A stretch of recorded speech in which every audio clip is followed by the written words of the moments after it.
Hello friends, ଜୟ ଜଗନ୍ନାଥ। ବର୍ତ୍ତମାନ ଦେଖିପାରୁଥିବେ କଟା ହେଇଥିବା ଜିନିଷ ଦେଖି ଆପଣ ଜାଣିପାରୁଥିବେ କ'ଣ କ'ଣ ଆଇଟମ୍ ଚାଲିବ ଆଜି। ବର୍ତ୍ତମାନ ଆମର ଝାଲମୁଢ଼ି ଚାଲିବ। ଆପଣ ଦେଖିପାରୁଥିବେ ପିଆଜ ପକେଇଦେଲି, ତା ପଛରେ କିଛି କାକୁଡ଼ି ବି ଆଡ଼୍ କରିଦେଲି, ତା ପଛରେ କିଛି ଟମାଟର, ଆଉ ତାପରେ କିଛି ରଖାଯାଇଥିବା ମିକ୍ସଚର୍ ବି ପକେଇଦେଲେ।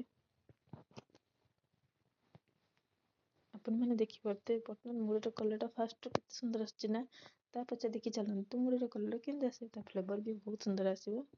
ଆପଣ ଦେଖିପାରୁଥିବେ ତା ପଛରେ କିଛି ରଖାଯାଇଥିବା ଗଜାମୁଗ, କିଛି ବୁଟ, ତାକୁ ବି କିଛି ଆଡ଼୍ କରିଦେଲେ।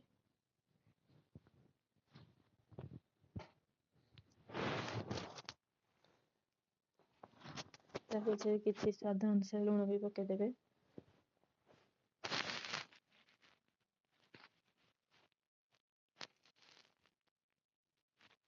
ତାପରେ କିଛି ମସଲା ବି ତା ସହିତ କିଛି ଆଡ଼୍ କରିପାରିବେ। ମୁଁ ବି କିଛି ମସଲା ଆଡ଼୍ କରିଛି, ଦେଖନ୍ତୁ ହେଉଛି ସିକ୍ରେଟ୍ ମସଲା। ଆପଣମାନେ ଭାବିବେ କ'ଣ ମସଲା ଆଡ଼୍ କରିଛି, ନାଇଁ କହିହେବନି, ଏଇଟା ହେଉଛି ସିକ୍ରେଟ୍ ମସଲା।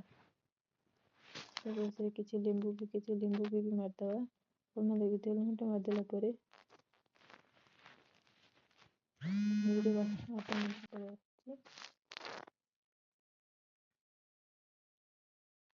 ଭଲସେ ଗୋଳେଇଦେବା।